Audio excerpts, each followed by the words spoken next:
face, he might get sad. Give him a kiss. Now, I don't know how many of you out there have eaten your best friend's bogies, but that's what we just sat and watched. Was it good, Abby? Did you enjoy yourself? No. Now, Jack is actually going to help us understand how we train a sea lion. Now, I don't know how many of you have got sea lions at home in your bathtubs, and you think, how on earth do we train this sea lion? Don't worry, we are going to teach you. So we train them through a method called positive reinforcement. Basically, all that means is every single time they do well, they are given a reward. So Jack's favourite thing in the world is fish, so every time he does a good job, that is what we give him. Our other sea lions have other things they enjoy, toys, games, people. Jack only likes fish, so that's what we'll give him to keep him happy. The very first thing he was introduced to is a whistle that Abby's got in her mouth. All we do at first is blow on the whistle and give him a treat. He learns that every time he hears that noise, he is going to get some kind of reward.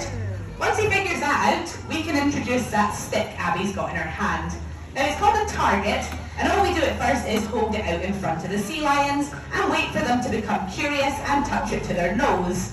The very first time their nose hits it, we blow on the whistle, give them a reward, and they very quickly realise that by following that target, they are going to get loads of treats just for doing something really simple. So once they know that, we can do what's called shaping a behaviour. We teach our sea lions things in very little steps by guiding them around with that target. The problem is, that's a bit easy, isn't it, Jack? Yeah, if Jack's life was following a stick around, he wouldn't be having to use that massive brain of his. So gradually, we take the target away and we introduce what's known as a cue. Cues are quite often hand gestures. They are our way of speaking to the sea lions. So Jack is not listening to a single word Abby says, she's actually looking at her hands. It also gives our sea lions a choice. Abby can ask with her hands. If the sea lions want to join in, they can do as we ask. If they don't want to, believe me, they will sit there as stubborn as they come and just completely ignore you, which is always really fun when you've dedicated years of life to this work and they just look at you like you're silly. Now we can train all kinds of things, and we're going to try something that was trained with a target but is now on cue, and it is an impression Jack can do. It was originally trained with one on his nose and a target on his flipper. Now we are going to guess what animal this is. It should be pretty obvious when he does it, but shout out if you know what it is. It's a shark! Oh. It's quite a slow-moving shark, thankfully. But that was trained with a target on his nose. Now all we have to do is hold our hand above the water and he turns into the scariest shark you've ever seen. But give him a cheer. Thank you for showing us.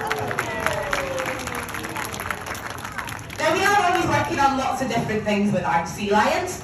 The cues, however, they don't always have to be, there we go, you know what's happening. They don't always have to be our hands, we can use objects. So something we've been working on with Jack is his coordination.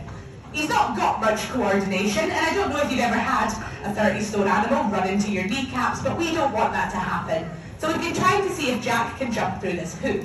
So the cue for this is Abby holding that hoop nice and high, and then we hold our breath. Give him a cheer, well done, it went well. Now everything we do with our sea lions, the way we train them, has some kind of purpose, even if they seem absolutely ridiculous. So to finish off with you, Jack, we are going to do a little bit of exercise. Now this is something Jack has been learning during lockdown, and I'm going to tell you what it is. It is in theory a flip. It will either go really well and you'll all be impressed, or it is going to look like Jack is drowning. He is still learning this. I'm hoping it looks really impressive, but here we go.